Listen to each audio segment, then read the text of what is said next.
January 4, 1960. A car crashes into a tree on a quiet French road. Inside the wreckage lies one of the most important writers of the 20th century. A Nobel Prize winner, a philosopher of rebellion, freedom, and moral responsibility. Albert Camus is dead. The official verdict is simple: an accident. But over time, a darker question emerges. What if it wasn't? Tonight, we revisit the death of Albert Camus and the Cold War conspiracy that refuses to disappear. Camus was traveling with his publisher and close friend, Michel Gallimard.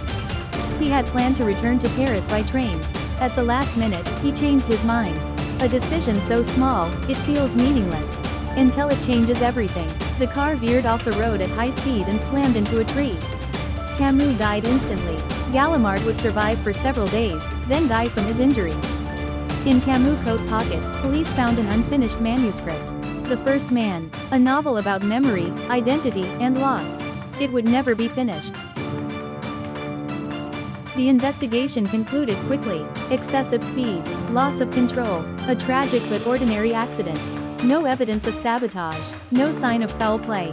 For decades, this explanation went largely unquestioned, until the Cold War caught up with the past. Albert Camus was not just a writer. He was a moral critic of power. He condemned colonial violence. He rejected political murder, from the far right and the far left. Most dangerously, he openly criticized the Soviet Union. In 1957, Camus condemned the Soviet invasion of Hungary. He denounced totalitarianism, without compromise.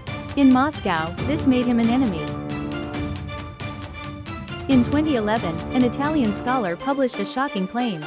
According to his research, Camus may have been assassinated by the KGB. The allegation came from a Czech source connected to Soviet intelligence circles. It suggested that the car's tire had been deliberately sabotaged using a device designed to fail at high speed. The motive? Revenge. Camus had personally attacked the Soviet Foreign Minister Dmitry Shepilov by name. In the Cold War, words could be deadly.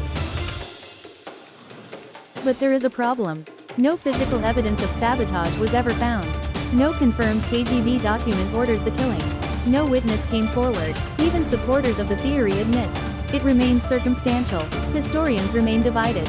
Some see a hidden hand of Cold War politics. Others see a human tragedy shaped by chance. Albert Camus once wrote, "I rebel, therefore we exist." His life was spent opposing systems that justified death for ideology. And yet, his own death became an ideological battleground. Accident or assassination? Camus' ideas survived. Perhaps that is the final rebellion. Albert Camus died on January 4, 1960. The truth may never be fully known. But the questions he asked, about power, violence, and moral courage, remain painfully relevant. And perhaps that is why his death still refuses to stay silent.